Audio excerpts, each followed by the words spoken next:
প্রচলিত আছে, কিন্তু কিছুটা কমছে, আগে বেশি ছিল। দেখেন এই মাইন্ডটা আমার সাথে যে ভাইগুলো আছে সবাই সাচ্চা সুন্নি মানুষ, তারা আমার সাথে একমত হবে যে আমাদের সুন্নি ভাইদের মধ্যেও এই মাইন্ডটা কাজ করে। এই লোকটা ওয়াহাবি, তার প্রতি আলাদা একটা ক্ষোভ কাজ করে। লোকটা জামাতের কওমি আলাদা। ভাই আমি ভুল বললাম? না, ঠিক। আমি মনে করি এটা ঠিক না। উনি যেই হোক, হ্যাঁ, একটা মানুষের কিছু আছে যারা গুস্তাখে রাসূল, রাসূলের বিরুদ্ধে কথা বলে, আমরা এদেরকে সম্মান করি না।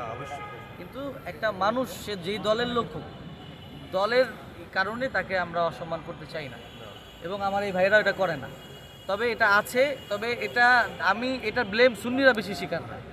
রাস্তা দিয়ে যদি কোনো সুন্নি আলেম যায়, এটা তাইরি যেতে পাগলা ভণ্ড, এগুলো কিন্তু আছে। এখন আমি তো মনে করি তাহিরির চেয়ে আমির হামজা বেশি খারাপ। আমির হামজা বাংলাদেশে যে বক্তব্য দিছে, তারেক মনোয়ার যে বক্তব্য দিছে, এই বক্তব্যের মতো কোনো বক্তা এত বক্তব্য উল্টাপাল্টা বক্তব্য দেয়নি। তাহির হিসাব তো অনেক ভালো, তাহির হিসাবে কয়েকদিন একটা বক্তব্য দিছে যে নির্বাচন হয়নি, সিলেকশন হয়েছে না, তো আমির হামজা কেমনে এমপি হয়? এ প্রশ্নটা কিন্তু আমারও। আমির হামজারা কারে ভোট দিছে?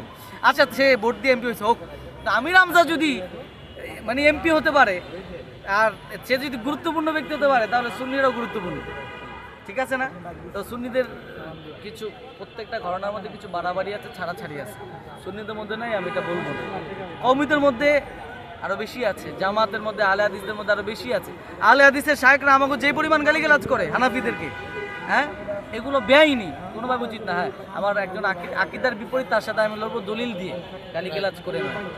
তাকে আমি শালার পুত পরে বিভিন্ন রকমের পচা বকা দিয়ে, এটা কোনো মুসলমানের ভাষা হতে পারে না।